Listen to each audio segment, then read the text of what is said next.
Una specie di laboratorio, il tema è l'ecologia, i protagonisti sono gli studenti delle scuole superiori di tutto il Veneto e non solo del veneziano. L'idea di questo concorso è provare a fare in modo che i giovani, aiutati dai loro docenti, dai loro educatori, possano provare a studiare, a elaborare e a costruire delle proposte, dei percorsi, delle anche idee nuove per costruire una nuova cultura della sostenibilità, della cura del creato, una nuova cultura anche della vita comune e della vita sociale. Il tema è l'ecologia integrale, una proposta intellettuale, scientifica, spirituale, fatta da Papa Francesco nell'enciclica Laudato Si'.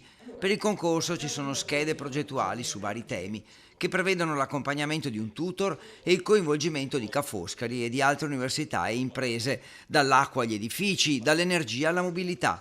Lo scopo è rendere i giovani protagonisti. Nelle parrocchie non è più scontato averne tanti, magari ci sono, ma vanno riportati al centro. Diamo una mano concretamente ad entrare nel mondo accademico e scolastico, mettendo a fuoco che non c'è solo un aspetto progettuale, profetico, futuro, che questi giovani sono chiamati a mettersi in gioco. Prima di tutto ci sono loro come protagonisti, come uomini, come donne, come esseri umani che hanno bisogno anche di guardare a quel valore che sono. Ora si può già manifestare interesse per il concorso, che prenderà il via vero e proprio nel prossimo autunno.